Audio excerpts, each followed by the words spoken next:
La noche del 15 de marzo de 1878, 5 cuerpos yacían destrozados en el salón principal del Juzgado de Dolores, provincia de Buenos Aires. En la sangre cubría las paredes de madera, mezclándose con los documentos legales que flotaban en el aire como hojas muertas. Un gaucho de apenas 28 años había convertido el templo de la justicia en un matadero, armado únicamente con su facón y una sed de venganza que ardía desde hacía 3 años. Los diarios de la época lo llamaron el carnicero de la Pampa. La iglesia lo condenó como un enviado del demonio. Pero el pueblo llano, los paisanos, los peones y los pequeños propietarios susurraban su nombre con una mezcla de terror y admiración: San Juan Moreira. El gaucho que había hecho lo que ningún hombre se atrevía a hacer. Había matado a 5 jueces con sus propias manos, uno por uno, en una sola noche de furia implacable. ¿Qué puede llevar a un hombre a cruzar la línea entre la víctima y el verdugo? ¿Qué tipo de injusticia puede transformar a un pacífico trabajador rural en un asesino despiadado? La historia que estás a punto de descubrir no es la de un héroe,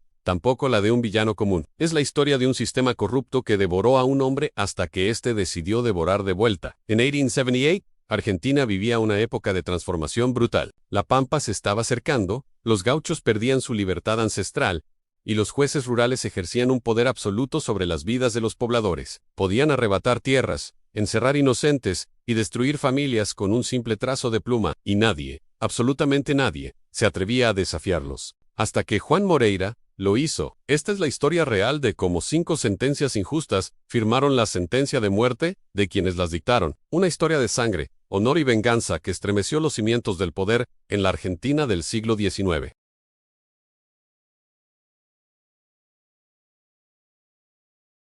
Bienvenidos a un nuevo episodio, donde exploramos las historias más impactantes y olvidadas de América Latina. Soy tu anfitrión, y hoy te traigo un relato que cambiará tu percepción sobre la justicia, el poder y los límites de la resistencia humana. Antes de comenzar, si disfrutas de contenido histórico profundo y bien investigado, no olvides suscribirte al canal y activar la campanita de notificaciones. Cada suscripción nos ayuda a seguir trayéndote estas historias increíbles que merecen ser contadas. Y si te gusta este video, déjame un like, es gratis, y me ayuda muchísimo con el algoritmo. Además, me encantaría saber de dónde nos estás viendo.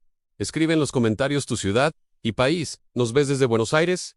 ¿Desde Ciudad de México? ¿Desde Madrid? ¿Quizás desde algún rincón de la Pampa Argentina? Construyamos juntos esta comunidad de amantes de la historia. Los leo todos, y respondo siempre que puedo. La historia que contaré hoy sucedió hace casi 150 años, pero sus ecos resuenan todavía en nuestra sociedad contemporánea. Es la historia de Juan Moreira, un gaucho que se convirtió en leyenda no por sus hazañas heroicas, sino por un acto de violencia tan brutal como comprensible. Un hombre que decidió que si la justicia no vendría a salvarlo, él mismo se convertiría en juez, jurado y verdugo. Prepárate para adentrarte en la Argentina de 1878, donde la ley era un instrumento de opresión, donde los poderosos pisoteaban a los débiles sin consecuencia alguna, y donde un hombre común decidió que había llegado el momento de cobrar cada deuda de sangre. Esta es una historia real, documentada en archivos judiciales, crónicas periodísticas y testimonios de la época. Una historia de facones, corrupción y justicia por mano propia. Juan Moreira nació en 1850, en una pequeña estancia cerca de Lobos, provincia de Buenos Aires. Era hijo de peones rurales, gente honrada que trabajaba la tierra ajena, con la esperanza de algún día tener un pedazo propio. Desde niño, Juan aprendió a jinetear, a arrear ganado y a manejar el facón con la destreza que caracterizaba a los gauchos de la Pampa. No era diferente a miles de otros hombres de su tiempo en un trabajador duro, respetuoso de las autoridades, soñador de una vida mejor. A los 23 años, Juan conoció a Vicenta, una muchacha de ojos oscuros que trabajaba en la pulpería del pueblo. Se enamoraron con esa intensidad simple y profunda que solo existe en las vidas sin complicaciones. Se casaron en 1873, en una ceremonia humilde, celebrada por el cura del pueblo, con apenas una docena de invitados y un asado de cordero como festejo. Juan prometió darle a Vicenta una casa propia, ganado y una vida digna. Con trabajo incansable y ahorro meticuloso, Juan logró reunir suficiente dinero para comprar 20 cabezas de ganado y arrendar un pequeño terreno. No era mucho, pero era suyo. Por primera vez en su vida, Juan Moreira era más que un peón.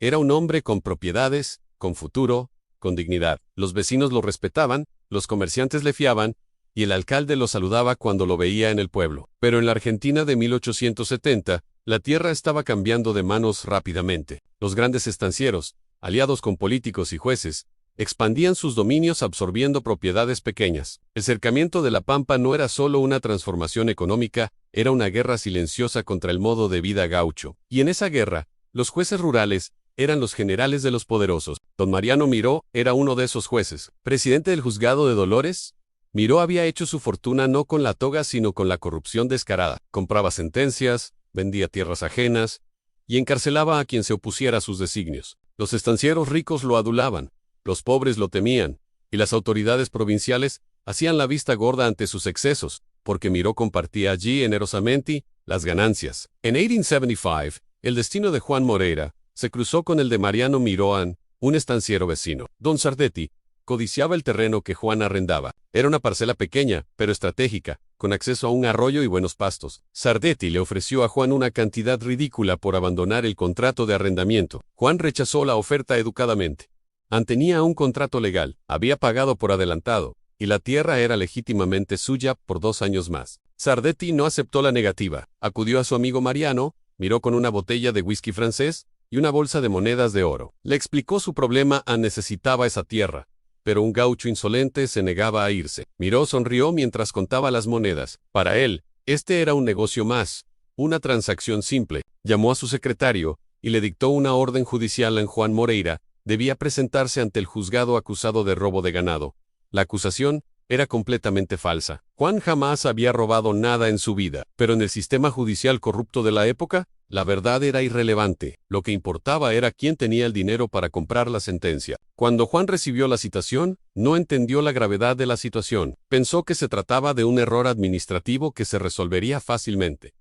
Después de todo, él era inocente. El día que Juan Moreira caminó hacia el juzgado de Dolores, vestido con su mejor bombachas y pañuelo al cuello, no sabía que estaba caminando hacia su propia destrucción. No sabía que Mariano Miró ya había redactado la sentencia antes de escuchar una sola palabra de defensa. No sabía que su vida honrada, su trabajo duro y su buena reputación no valían nada frente al poder del dinero. El juzgado de Dolores era un edificio de adobe y tejas, presidido por un retrato del presidente Avellaneda, que colgaba torcido en la pared principal. Juan Moreira entró con el sombrero en la mano, como correspondía a un hombre respetuoso ante la autoridad. En la sala ya estaban reunidos Mariano Miró, su secretario, Don Sardetti y 2 policías rurales que masticaban tabaco con indiferencia. Miró ni siquiera levantó la vista cuando Juan entró. Con voz monótona, leyó la acusación a Juan Moreira. Había robado 5 cabezas de ganado pertenecientes a Don Sardetti. La evidencia, según el juez, era irrefutable. 2 testigos habían visto a Juan arreando ganado marcado con el hierro de Sardetti. Juan sintió que el suelo se abría bajo sus pies. Era una mentira descarada. Pero los supuestos testigos eran peones de Sardetti, hombres que dirían cualquier cosa por conservar sus empleos. Juan intentó defenderse. Explicó que su ganado estaba debidamente marcado con su propio hierro, registrado legalmente en la oficina de marcas. Ofreció llevar al juez a su terreno para verificar que cada animal tenía la documentación correspondiente. Pidió que se investigara a los testigos, que claramente mentían bajo órdenes de Sardetti. Pero Miró lo interrumpió con un golpe de martillo sobre la mesa. La sentencia ya estaba dictada. Juan Moreira era culpable de abigeato. Como castigo debía pagar una multa de 500 pesos, oro, una fortuna para un gaucho, devolver el supuesto ganado robado, y cumplir 30 días de trabajos forzados. Además, su contrato de arrendamiento quedaba anulado por conducta criminal incompatible con la tenencia de tierras. En menos de 10 minutos, Juan había perdido todo su ganado, su tierra, su dinero y su libertad. Juan sintió una ira ardiente recorrer su cuerpo. Dio un paso hacia Miró, con los puños apretados, pero los 2 policías lo sujetaron inmediatamente. Miró finalmente, levantó la vista y lo miró con una sonrisa cruel. Si no pagas la multa en 3 días, el ganado será confiscado y vendido en subasta, dijo con voz calmada. Y si causas problemas, los 30 días se convertirán en 6 meses. ¿Me he explicado claramente, gaucho? Juan fue arrastrado fuera del juzgado y encerrado en una celda húmeda que compartía con borrachos y ladrones de poca monta. Durante 3 días, permaneció allí sin que nadie escuchara sus protestas. Vicenta vendió sus pocas joyas y pidió prestado a vecinos para reunir el dinero de la multa. Cuando Juan finalmente salió, flaco y humillado, descubrió que su ganado ya había sido subastado. El comprador, por supuesto, fue Don Sardetti. ¿Qué pegó apenas 100 pesos por animales que valían más de 800 en la transformación en Juan? Comenzó ese día. El hombre que había confiado en la justicia, que había respetado la ley y las autoridades, comprendió una verdad amarga en él. Sistema no estaba diseñado para protegerlo sino para despojarlo. Los jueces no impartían justicia, sino que la vendían al mejor postor. Y los hombres como él, trabajadores honestos, sin conexiones políticas ni dinero para sobornos, Eran simplemente presas en un juego amañado. Pero Juan Moreira no era un hombre que aceptara la derrota pasivamente. Durante semanas, recorrió instancias superiores tratando de apelar la sentencia. Viajó a La Plata, gastó sus últimos pesos en abogados que le prometieron ayuda y luego lo abandonaron. Escribió cartas a autoridades provinciales que jamás respondieron. Cada puerta que tocaba se cerraba en su cara. Cada esperanza se convertía en decepción. Mientras tanto, Vicenta enfermó. La tensión, el miedo y la pobreza repentina minaron su salud. Juan la veía consumirse día a día, tosiendo en su camastro, sin dinero para un médico decente, y cada vez que le escuchaba toser, pensaba en Mariano. Miró bebiendo whisky francés en su confortable casa, riendo de la facilidad con que había destruido una vida. Fue entonces cuando Juan Moreira tomó una decisión que cambiaría su destino. Si la justicia oficial no existía para hombres como él, entonces buscaría su propia justicia. Afiló su facón hasta que el filo podía cortar un cabello al aire, y comenzó a planear. No sabía aún que 4 jueces más se añadirían a su lista, pero Mariano miró. La primera injusticia fue como una piedra arrojada a un estanque. A las ondas se expandieron, tocando cada aspecto de la vida de Juan Moreira. Sin tierra y sin ganado, Juan intentó volver a trabajar como peón, pero la palabra se había corrido. Sardetti y Miró se aseguraron de que todos supieran que Juan era un ladrón convicto. Las puertas de las estancias se cerraban cuando Juan preguntaba por trabajo. La desesperación llevó a Juan a decisiones arriesgadas. Comenzó a trabajar en el contrabando menor de cueros, una actividad ilegal pero común entre los gauchos que necesitaban sobrevivir. No era un gran criminal, apenas movía algunas pieles de ganado cimarrón, vendiéndolas a comerciantes poco escrupulosos que no hacían preguntas. Ganaba lo suficiente para comprar medicinas para Vicenta y comida para ambos. Pero en mayo de 1876, Juan fue detenido nuevamente. Esta vez el juez era don Eusebio Gómez, amigo personal de Miró y parte de la misma red de corrupción. La acusación en contrabando de cueros. La evidencia era real esta vez, pero la sentencia fue desproporcionada. Gómez lo condenó a 6 meses de trabajos forzados en las obras del ferrocarril, una sentencia brutal, que equivalía a una tortura legalizada. Durante esos 6 meses, Juan trabajó bajo el sol abrasador de la pampa, cargando rieles y cavando zanjas con grilletes en los pies. Los capataces golpeaban a los prisioneros por el menor error. Juan vio morir a 2 hombres de insolación, sus cuerpos abandonados al costado de las vías, como si fueran basura. Cada noche, encadenado en un vagón de carga, Juan pensaba en Vicenta sola, enferma, sin nadie que la cuidara. Cuando finalmente fue liberado en noviembre de 1876, Juan regresó a su rancho para encontrar a Vicenta muerta. Había fallecido 2 semanas antes de fiebre y desnutrición. Los vecinos la habían enterrado en el cementerio del pueblo, en una tumba sin nombre porque nadie tenía dinero para una lápida. Juan se arrodilló frente a ese montículo de tierra y lloró por primera vez desde que era niño. Esa noche, Juan Moreira dejó de ser quien había sido. El hombre honrado, el trabajador respetuoso, el gaucho que confiaba en la justicia. Todo eso murió junto con Vicenta. Lo que quedó fue una cáscara llena de odio. Un corazón que latía solo para la venganza. Juan sacó su facón y juró sobre la tumba de su esposa que los responsables pagarían con su sangre. Pero matar a Miró y Gómez no sería suficiente. Juan descubrió que la red de corrupción era más amplia de lo que imaginaba. 3 jueces más habían participado directamente en su persecución. Don Francisco Tejedor, que había rechazado su apelación sin siquiera leerla. Don Ramondo, que había ordenado su arresto por contrabando basándose en evidencia fabricada, y don Laureano Acosta, que había autorizado la venta de sus bienes a precio vil. Juan pasó más de un año preparándose. Trabajó en estancias lejanas ahorrando cada peso. Estudió los movimientos de los 5 jueces, sus rutinas, sus debilidades. Aprendió que el tercer viernes de cada mes, los 5 se reunían en el juzgado de Dolores para coordinar sus negocios turbios, repartiéndose las ganancias de sus estafas legalizadas. Esa reunión era su punto vulnerable. Juan también entrenó, practicó con su facón, hasta que podía degollar un cordero con un solo movimiento. Fortaleció su cuerpo con trabajo duro. Endureció su mente recordando cada injusticia, cada humillación, el cuerpo consumido de Vicenta. No había espacio para la duda o el arrepentimiento. Esto era justicia, la única justicia posible para un hombre como él. En marzo de 1878, Juan supo que había llegado el momento. Los 5 jueces se reunirían el viernes 15. Como siempre, Juan tenía un plan simple, pero efectivo.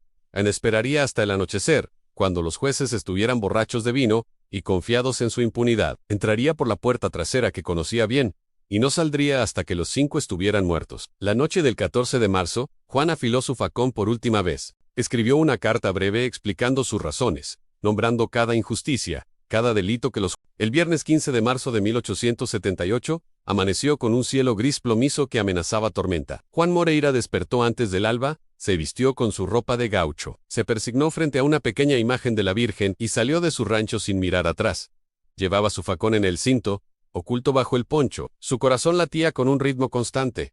Sin miedo, sin duda. Llegó a Dolores al mediodía y pasó el día esperando en la pulpería del pueblo, bebiendo gin con moderación y observando. A las 5 de la tarde, vio llegar las carrozas de los 5 jueces. Miró, Gómez, Tejedor, Villegas y Acosta entraron al juzgado riendo, anticipando otra noche de celebración de sus manejos corruptos. A las 6, las luces se encendieron en el salón principal. A las 7, Juan podía escuchar sus carcajadas desde la calle. A las 8 de la noche, cuando la oscuridad era total, Juan se acercó al edificio. Conocía cada rincón, había estado allí como acusado, como suplicante, como víctima. Ahora regresaba como verdugo. La puerta trasera estaba mal cerrada, como Juan había previsto. El sereno, un viejo borracho, dormitaba en su silla. Juan entró sin hacer ruido, el facón ya en su mano derecha. El pasillo estaba oscuro. Juan avanzó con pasos silenciosos, guiado por las voces cada vez más fuertes de los jueces. Estaban todos en el salón principal, sentados alrededor de una mesa llena de botellas de vino y papeles. Hablaban de sus próximas adquisiciones en tierras que planeaban arrebatar, multas que impondrían, vidas que destruirían. No eran hombres discutiendo justicia, sino ladrones repartiéndose botín. Juan abrió la puerta de golpe. Los 5 jueces levantaron la vista, sorprendidos. Durante un segundo de silencio absoluto, miraron al gaucho que los observaba con ojos de hielo. Miró, fue el primero en reconocerlo. Moreira, ¿qué diablos haces aquí? Intentó levantarse, buscar una campana para llamar ayuda, pero ya era demasiado tarde. Juan se movió con la velocidad de una víbora. Su primera víctima fue Miró, el arquitecto original de su desgracia. El facón entró por debajo de las costillas y subió hasta el corazón. Miró murió con los ojos abiertos, aún sin entender qué estaba sucediendo. Juan retiró el facón y se volvió hacia Gómez, que gritaba pidiendo socorro mientras retrocedía hacia la ventana. El segundo golpe cortó la garganta de Gómez, silenciando sus gritos en un borbotón de sangre. Los otros 3 jueces corrieron hacia la puerta, pero Juan ya la había trabado por fuera antes de entrar. Tejedor intentó defenderse con una botella de vino, rompiéndola contra la mesa. Juan esquivó el golpe torpe y hundió el facón en el vientre del juez, retorciéndolo antes de sacarlo. Villegas cayó de rodillas suplicando por su vida, ofreciendo dinero, prometiendo deshacer toda injusticia. Es demasiado tarde para la justicia, dijo Juan con voz helada antes de degollarlo. La sangre salpicó los documentos legales esparcidos por la mesa, tiñendo de rojo las sentencias que habían arruinado tantas vidas. Acosta,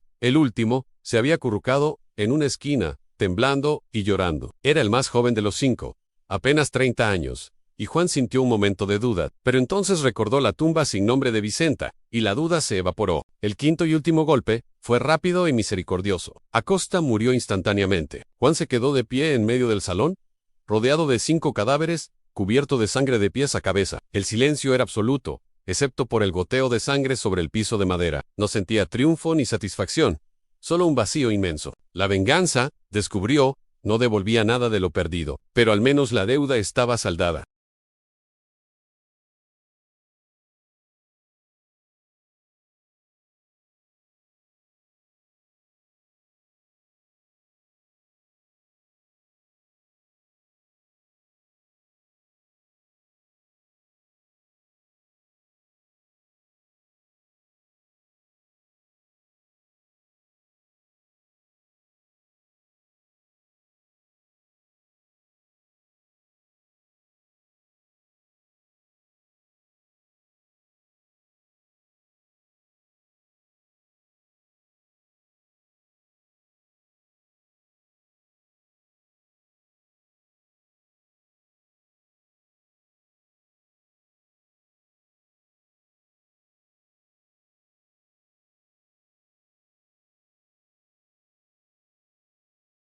Juan Moreira salió del juzgado caminando lentamente, sin intentar esconderse. El sereno lo vio pasar, cubierto de sangre, y no se atrevió a moverse. En la calle, algunos vecinos que habían escuchado ruidos, se asomaban por sus ventanas. Juan montó su caballo y galopó hacia la oscuridad de la pampa sin mirar atrás. Sabía que nunca podría volver a tener una vida normal. El descubrimiento de los 5 cadáveres al día siguiente causó conmoción en toda la provincia. Los diarios porteños titularon Masacre en Dolores, y el gaucho asesino. Las autoridades ofrecieron una recompensa enorme por la captura de Juan Moreira vivo o muerto. El gobernador declaró que este crimen representaba un ataque contra el orden civilizado y prometió justicia rápida y ejemplar. Pero la reacción del pueblo fue completamente diferente. En las pulperías, en las estancias, en los ranchos pobres de La Pampa, la gente susurraba la historia de Juan Moreira, con una mezcla de horror y admiración. Todos conocían la corrupción de los 5 jueces asesinados. Todos habían sido víctimas o conocían víctimas del sistema que ellos representaban. Para muchos, Juan no era un asesino sino un vengador. Juan vivió como fugitivo durante casi 2 años. Se movía constantemente por La Pampa, ayudado por paisanos que le ofrecían refugio y comida. Se convirtió en una figura casi mítica en el gaucho, que había desafiado al sistema y sobrevivido. Algunos lo buscaban para pedirle ayuda contra injusticias similares. Juan ayudaba cuando podía, pero cada vez se sentía más cansado, más vacío. Las autoridades intensificaron su persecución. El nuevo juez de Dolores, aterrorizado por lo que le había sucedido a sus predecesores, contrató a un grupo de rastreadores profesionales para capturar a Moreira. Ofrecieron 5,000 pesos oro por información que condujera a su arresto. La presión aumentaba. El cerco se estrechaba. El 30 de abril de 1880, Juan Moreira fue traicionado por alguien en quien confiaba. Un paisano a quien había ayudado vendió su ubicación a las autoridades por la recompensa. Esa noche, mientras Juan dormía en un rancho cerca de Lobos, 25 policías rodearon el lugar. El sargento a cargo gritó que se rindiera, que saliera con las manos en alto. Juan Moreira salió con el facón en la mano. No tenía intención de rendirse, de ser juzgado por el mismo sistema corrupto que había destruido su vida. Prefería morir luchando que vivir encadenado. Se lanzó contra los policías con una ferocidad desesperada, hiriendo a 3 antes de que las balas lo derribaran. Murió en el barro, a los 30 años, tan lejos del hombre honrado que había sido. Su cuerpo fue exhibido públicamente en Dolores como advertencia contra quienes desafiaran a la autoridad, pero el efecto fue el opuesto al esperado. Miles de personas acudieron a ver el cadáver, y muchos lloraban abiertamente. Juan Moreira se convirtió en un mártir popular, un símbolo de resistencia contra la injusticia institucionalizada. La historia de Juan Moreira no terminó con su muerte. Se escribieron obras de teatro, poemas y novelas sobre él. En Eduardo Gutiérrez publicó en 1879 una novela folletinesca que se convirtió en el mayor éxito editorial de Argentina en el siglo XIX. El gaucho vengador se transformó en leyenda, inspirando a generaciones futuras a cuestionar la autoridad corrupta. Irónicamente, el caso Moreira forzó reformas en el sistema judicial de Buenos Aires. La publicidad del caso reveló la red de corrupción que había operado impunemente durante décadas. Varios jueces fueron investigados y removidos de sus cargos. Las leyes sobre arrendamiento de tierras fueron revisadas. La sangre de 5 jueces corruptos y un gaucho desesperado compró cambios que los petitorios legales nunca habían logrado.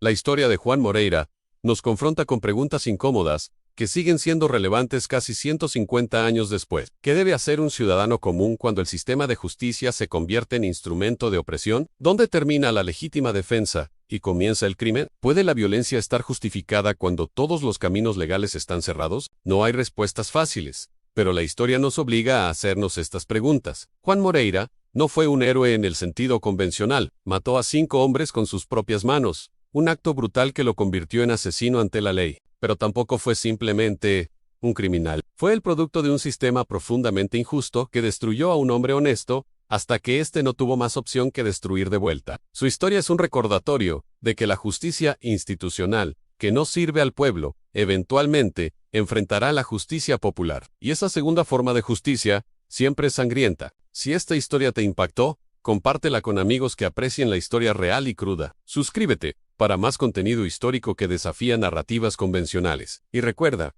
la corrupción judicial no es un problema del pasado. En muchos lugares de América Latina, los Moreira modernos siguen esperando una justicia que nunca llega. La pregunta es, ¿hemos aprendido algo de